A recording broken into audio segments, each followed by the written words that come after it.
मैंने दो छोटी छोटी सांप पाले थे, एक हरी और एक सफ़ेद। जब मैं रात को सोता हूँ तो हमेशा महसूस होता है कि दो ठंडी चीज़ें मेरे पूरे शरीर के चारों तरफ लिपट जाती हैं और साथ में कुछ आवाज़ें भी आपस में बात करती रहती हैं। आज मेरी बारी है, ये कहते ही मुझे हल्की सी झंझनाहट महसूस होती है। फिर अचानक मैं एक ऐसे सपने में गिर जाता हूँ जहाँ दिमाग पूरी तरह टूट चुका होता है, जैसे कोई डूबता हुआ इंसान किसी भी सहारे को पकड़ने की कोशिश कर रहा हो, लेकिन मेरे सपने में आखिरी चीज़ जो मैं पकड़ता हूँ वो दो ठंडे पैर होते हैं।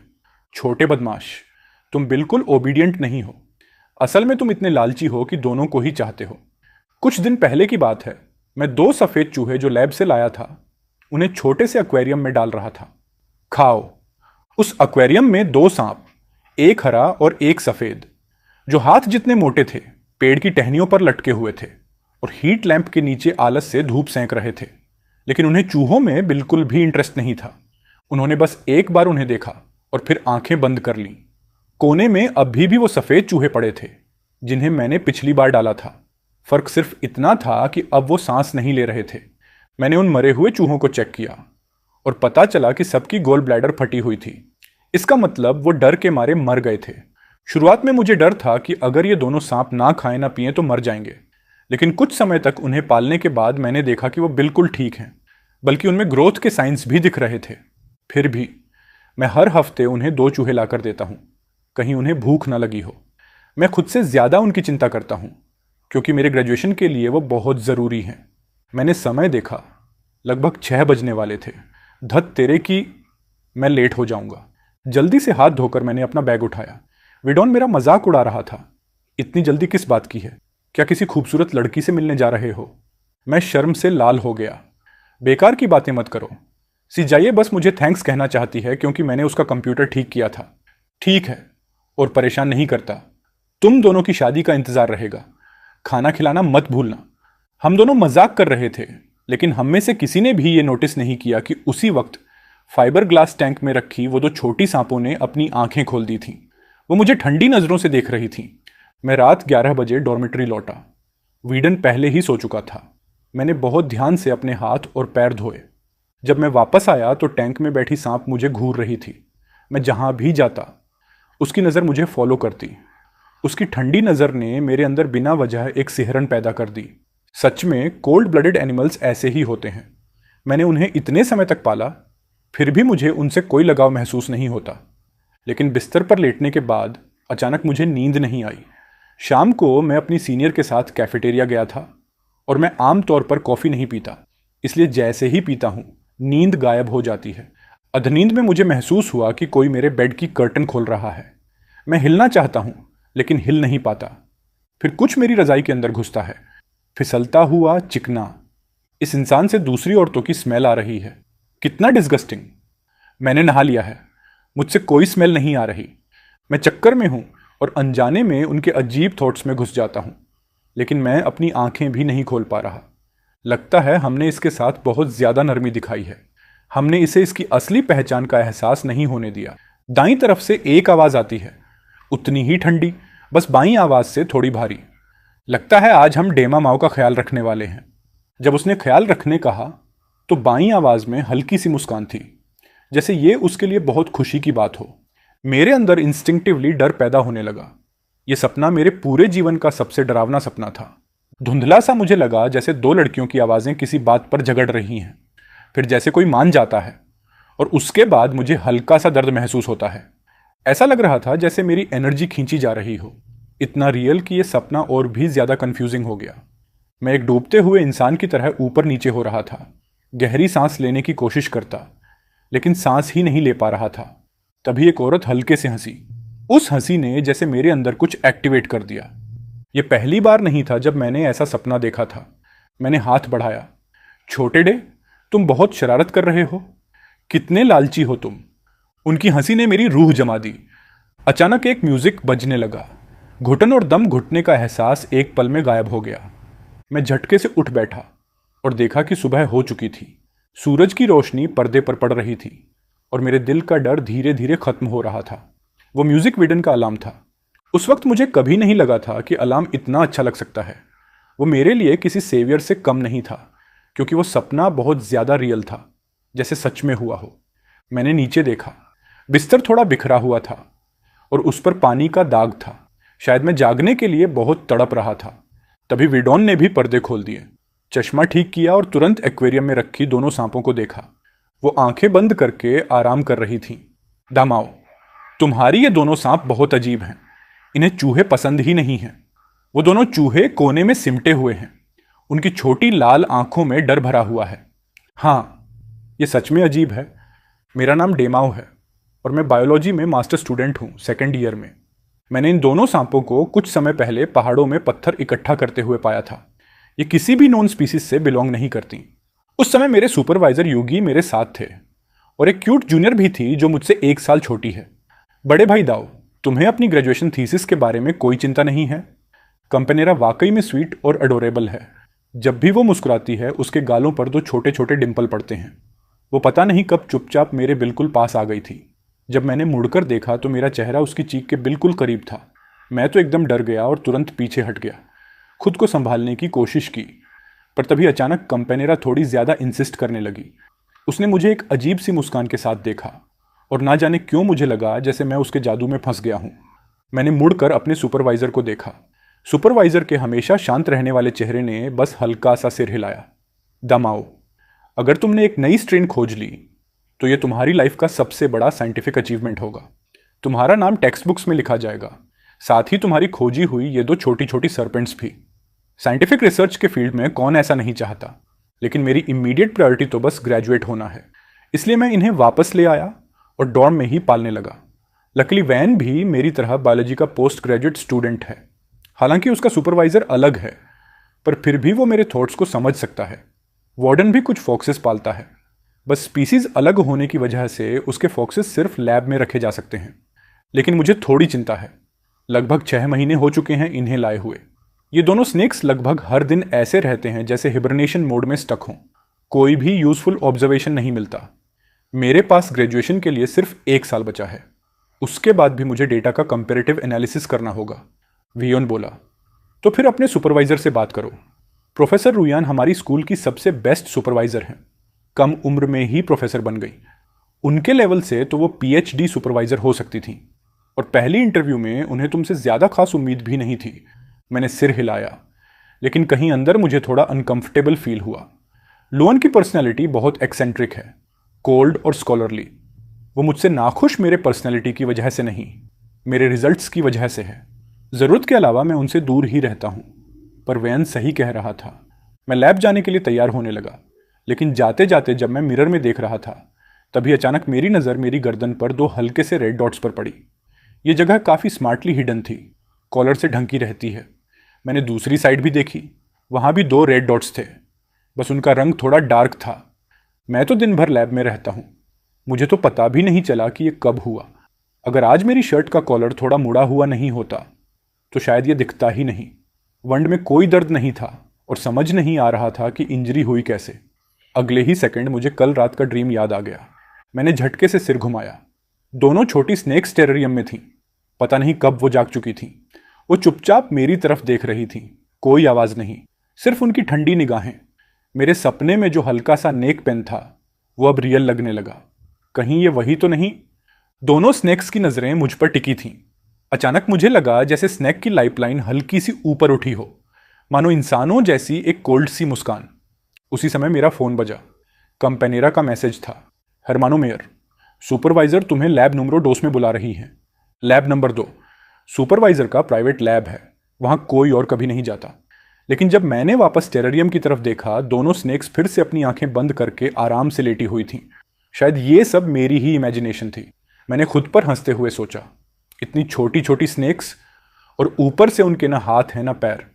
टेरेरियम सील है, बाहर कैसे आएंगी? वीडन भी तैयार हो चुका था और अपने फोक्सेस को देखने लैब जा रहा था। वेस्ट साइड वाले एक्सपेरिमेंटल बिल्डिंग के कॉर्नर में उसका लैब है। जैसे ही हम अंदर घुसे, दोनों फोक्सेस जो थोड़ी देर पहले सो रहे थे एकदम एक्टिव हो गए। वियोन ने बड़े बर्तन से डॉग फूड बोल में डाला, लेकिन दोनों फोक्सेस खाने नहीं लगे। इंस्टेड वो दोनों उसके हाथ के पीछे अपनी छोटी गर्म लाल जीभ से प्यार से लिक करने लगे। पूरा सीन बहुत क्यूट था। मैंने हंसते हुए कहा, वायोन, तुमने फॉक्सेस को डॉग जैसा कैसे बना दिया? यार लकी हो तुम। मेरी 2 स्नेक्स तो रोज़ पत्थर बनी रहती हैं। अंदर से मैं थोड़ा जेलस था। भले ही ये मेरे रिसर्च सब्जेक्ट्स हैं, लेकिन मैंने डिसाइड कर लिया है कि मैं इन्हें फ्यूचर में भी नहीं छोड़ूंगा। उसी टाइम दोनों फॉक्सेस ने मुझे देखा। उनकी आइज़ में वो वार्मथ नहीं थी जो वो वेयन के लिए दिखा रहे थे, बस ठंडापन और थोड़ा सा तिरस्कार। तभी पीछे से एक क्लियर आवाज़ आई, हरमानो मेयर, यहाँ क्या कर रहे हो? सुपरवाइजर इंतजार कर रही हैं। मैंने मुड़कर देखा। स्टूडेंट मेनोर दरवाजे पर खड़ी थी, हाथ में किताब ली। आज भी उसने वही शॉर्ट ऑफ वाइट ड्रेस पहनी थी। स्वीट और अडोरेबल लग रही थी, एक इनोसेंट मुस्कान के साथ, लेकिन उसकी आइज में खुशी कम थी। मैंने जल्दी से वे डॉन को बाएं बोला। हॉलवे में हम दोनों एक के पीछे एक चल रहे थे। स्टूडेंट मीनोर सिर झुकाए थी, पता नहीं क्या सोच रही थी। सच कहूं तो मैं उसे ज्यादा जानता भी नहीं, न ही हमारा ज्यादा कांटेक्ट होता है, भले ही हम सेम स्कूल / मेंटर के हों। लेकिन स्टूडेंट मीनोर मुझसे कहीं ज्यादा टैलेंटेड है। इतनी कम उम्र में ही उसने कई आर्टिकल्स पब्लिश कर दिए हैं। उसके ये रिजल्ट्स ग्रेजुएशन के लिए ऑलरेडी इनफ हैं। मेंटोर रुयन भी उसे बहुत हाई रिगार्ड में रखती हैं। स्टूडेंट मेनोर का मेंटर के साथ यूजुअली ज्यादा कांटेक्ट रहता है। लगता है हाल ही में वो और मेंटर लुयन मिलकर एक नया रिसर्च प्रोजेक्ट पर काम कर रहे हैं। उसी वक्त स्टूडेंट मेनोर अचानक रुक गई। मैं तैयार नहीं था, सीधा उसकी पीठ से टकरा गया। क्या हुआ हरमानो मेयर? स्टूडेंट मेनोर मुझसे एक सिर छोटी है। मैंने नीचे देखा, वो चुपचाप मुझे घूर रही थी। मुझे थोड़ा अजीब लगा, थोड़ा कंफ्यूज्ड भी, लेकिन एक पल में ही वो फिर से अपनी पहले वाली यूथफुल एनर्जी में आ गई। क्या ये फिर से मेरी इमेजिनेशन थी? आज मुझे क्या हो रहा है? हर चीज हेलुसिनेशन क्यों लग रही है? शायद इसलिए क्योंकि कल रात मैंने कॉफी पी थी और ठीक से सोया नहीं, ऊपर से नाइटमेयर्स भी आए, इसलिए माइंड डिस्टर्ब है शायद। आज रात जल्दी सो जाऊंगा। हरमानो मेयर को ओबीडियंट पपीज पसंद है ना? मैं एकदम स्टंड रह गया। लगता है स्टूडेंट मेनोर ने अभी थोड़ी देर पहले मेरी और वेयोन की बात सुन ली थी। हाँ, वो फ्लफी होते हैं, अडोरेबल भी, और इंसानों को समझते भी हैं। ये बोलते ही मुझे अपनी दोनों स्नेक्स याद आ गईं और थोड़ा फ्रस्ट्रेशन फील हुआ। ह्यूमैनिटी, असल में स्नेक्स भी इंसानों को समझती हैं, पता है। हरमानो मेयर दाओ को नहीं पता। उनमें भी 7 इमोशंस और 6 डिजायर्स होते हैं, खुशी, गुस्सा, दुख और हैप्पीनेस। स्टूडेंट मेनोर अचानक मेरे पास आ गई। मैं इंस्टिंक्टिवली एक कदम पीछे हटा, लेकिन पैर फिसल गया और मैं लगभग गिर ही गया था। स्टूडेंट मेनोर ने मेरा हाथ पकड़ लिया और अपने 2 छोटे टाइगर टीथ दिखाते हुए एक स्वीट स्माइल दी। हरमानो मेयर दाइमा माओ, केयरफुल रहो। मेरा चेहरा लाल हो गया। मैं जल्दी से उससे अलग हुआ और बोला, धन्यवाद। तभी पीछे से सुपरवाइजर की आवाज गूंजी, ठंडी और हल्के डिस्गस्ट के साथ, तुम लोग क्या बात कर रहे थे? उसी समय लैब नंबर 2 का दरवाजा खुला। सुपरवाइजर दरवाजे पर खड़ी थीं। उनकी नजर मेरे पूरे शरीर पर ठंडी तरह से घूम गई। पता नहीं क्यों, लेकिन मुझे उनसे अजीब सा डर लगता था, खासकर उनकी आंखों से, बिल्कुल स्नेक जैसी कोल्ड। स्टूडेंट मेनोर बोली, मैं बस हेरमानो मेयोर दा माओ की गलत सोच को करेक्ट कर रही थी। सुपरवाइजर ने मेरी तरफ देखा। विनविन सही कह रही है। मैं जल्दी से बोला, सुपरवाइजर, मेरा वो मतलब नहीं था, बस मुझे लगता है कि वो दोनों स्नेक्स थोड़ी स्ट्रेंज हैं। आगे मैं कुछ कह नहीं पाया। क्या कहता कि वो दोनों स्नेक्स अक्सर औरतों में बदलकर मेरे सपनों में आती हैं। कोई भी यकीन नहीं करता। क्या अजीब है उनमें। सुपरवाइजर की नजर मुझ पर टिक गई। ऐसा लगा जैसे वो मुझे अंदर तक देख रही हो। मुझे अचानक शर्म और कंफ्यूजन फील होने लगा, जैसे उसने मेरे सबसे सीक्रेट सपने देख लिए हों।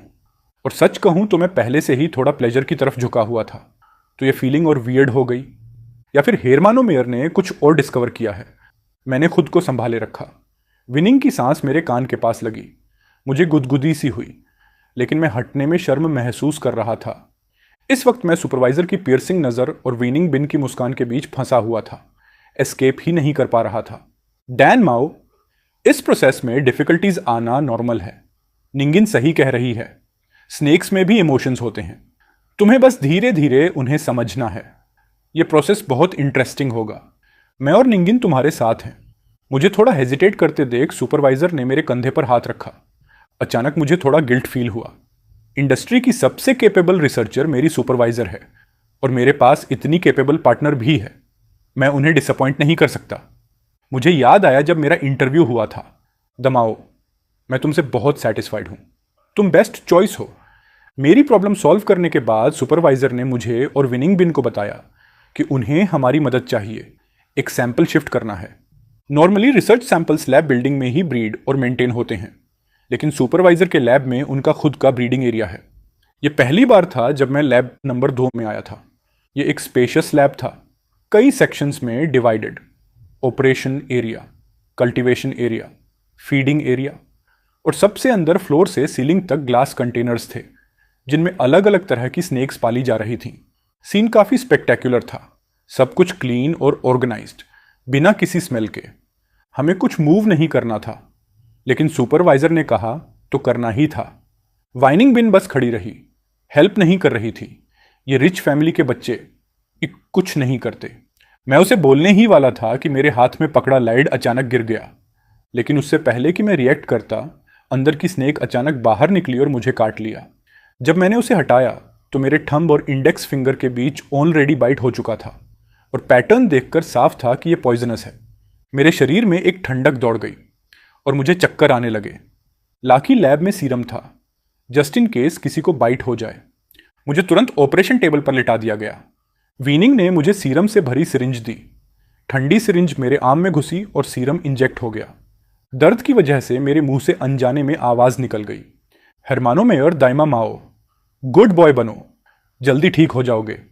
हालांकि टॉक्सिन के कुछ साइड इफेक्ट्स रहेंगे। उनकी हंसी मेरे कानों में गूंज रही थी। धीरे धीरे मेरी विजन ब्लर होने लगी। मेरी पलकों का वजन बढ़ गया था। बस दूर से आती हुई विनिंग की आवाज ही सुनाई दे रही थी, अरे बड़े भाई, बड़े भाई, मुझे कौन बुला रहा है। मैं एक गहरी नींद में डूब गया। सपने में एक बालों वाला कुत्ता मेरे गले पर अपना फर रगड़ता जा रहा था, जिससे मुझे सांस लेने में दिक्कत हो रही थी। I don't like you. दमाओ, तुमने नहीं कहा था कि तुम्हें पपीज पसंद हैं, फिर मुझ पर क्यों चिल्ला रहे हो? उसकी शिकायत भरी टोन में भी कोई असली सिंसेरिटी नहीं थी, जैसे वो मेरा मजाक उड़ा रहा हो। मैंने हड़बड़ाकर हाथ पैर मारे, लेकिन जैसे ही हाथ आगे बढ़ाया, मेरी उंगलियां किसी कपड़े के कोने से टकराईं। उसकी टेक्सचर बिल्कुल वैसी थी जैसी मेरी एक्सपेरिमेंट वाली वाइट कोट की होती है। किसी ने मेरा वो हाथ रोक दिया जो कपड़े का कोना पकड़ रहा था। फिर कपड़ों के रगड़ने की हल्की आवाज आई। किसी ने मेरे चेहरे पर कोई कपड़ा डाल दिया, एक फ्रेश सी महक के साथ। इससे उस बालों वाले सिर को भी ब्लॉक कर दिया जो मेरे गले से रगड़ रगड़ कर खेल रहा था। मुझे नहीं पता कितना वक्त बीत गया। मैं धीरे धीरे होश में आया। मेरे नीचे की ठंडी प्लेटफॉर्म ने मुझे बहुत अनकंफर्टेबल फील कराया। मैंने अपने एक 182 सेंटीमीटर के शरीर को फैलाया। वो जिस तरह हंस रही थी वो कुछ ऐसा था जैसे मैं कोई सैंपल हूं जिसे बस नापना बाकी हो। मुझे जागते देख उसके आइज स्माइल के साथ मुड़ गए।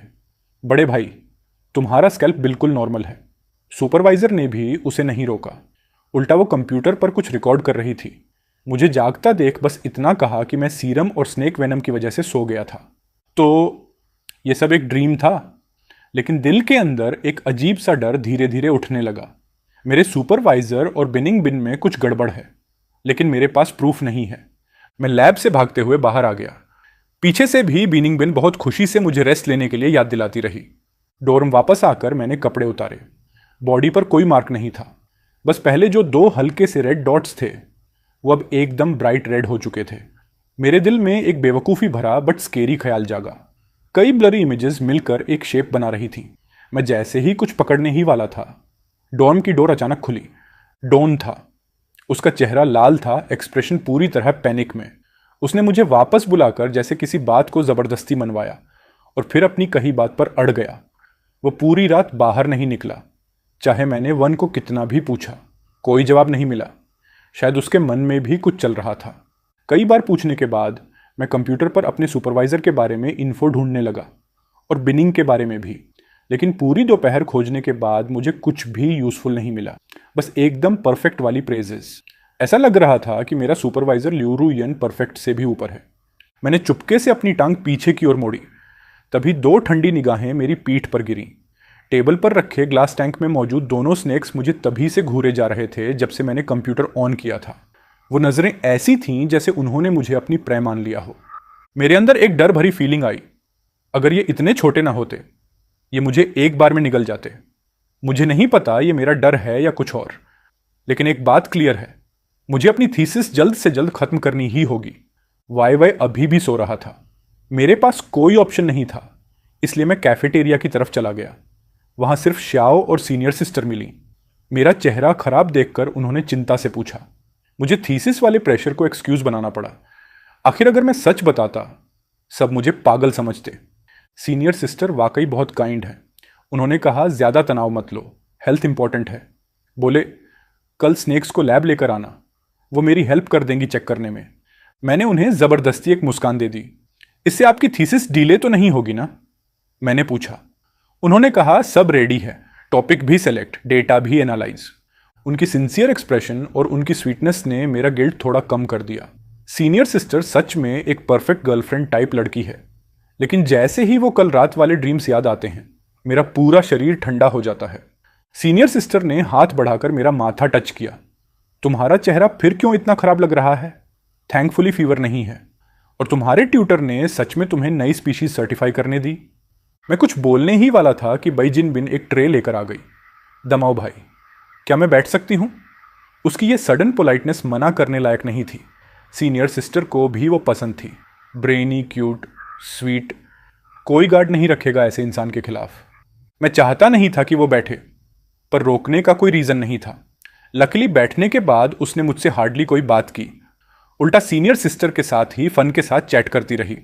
बिन, तुम इतना कम क्यों खाती हो? बस वेजीज और सूप, मेन डिश भी नहीं? और पूरे टाइम उसने एक भी बाइट नहीं लिया, जैसे ट्रे सिर्फ बैठने का एक्सक्यूज थी। भाई जिनबिन ने मुझे एक शरारती नज़र से देखा। उसकी आंखों में एक अजीब सी चमक थी। सीनियर सिस्टर को लगा वो मिडनाइट स्नैक्स की बात कर रही है, इसलिए उन्होंने उस बात को सीरियसली नहीं लिया। सिर्फ मुझे लगा कि वो कुछ इशारा कर रही है। मैंने जल्दी से बोला कि मैं फुल हूं और उठकर निकलने लगा, पर बाई जिनबिन ने मुझे रोक लिया।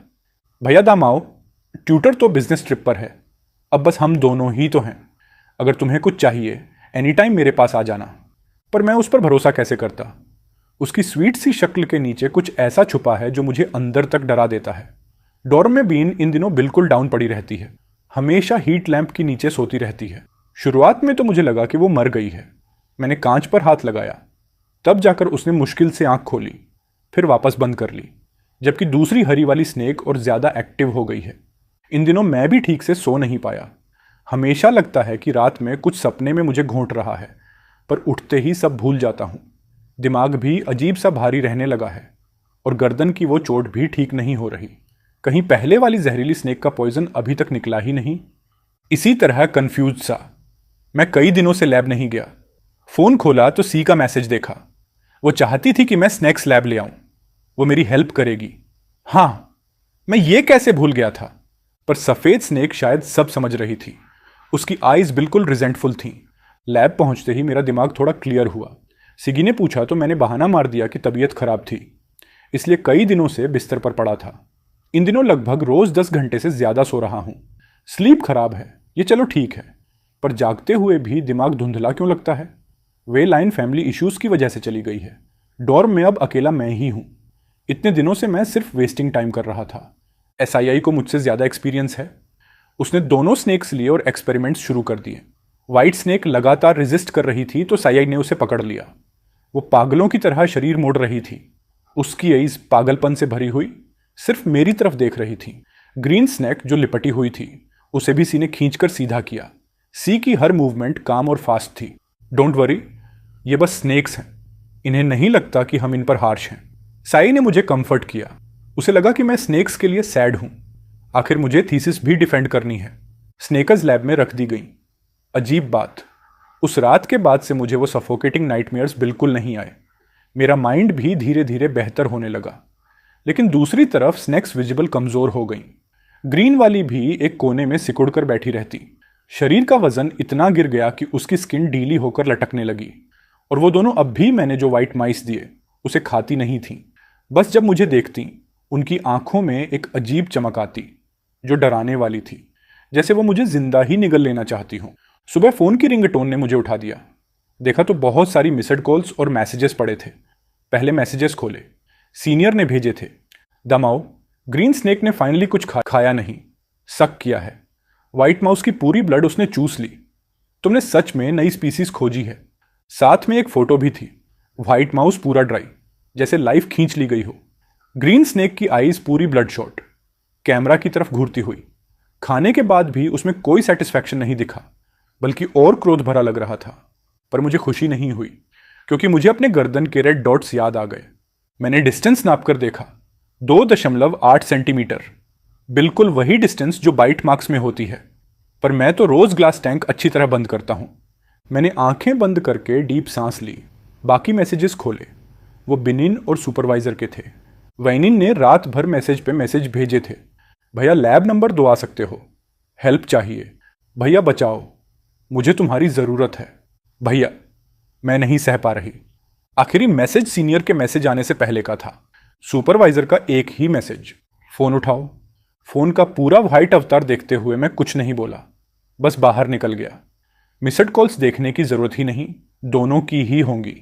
अगले ही पल 2 नाम दिमाग में कौंधे, श्याओ श्याओ बाय। मैं वेयोन के पास नहीं गया, बल्कि सीधा लैब नंबर 2 पहुंचा।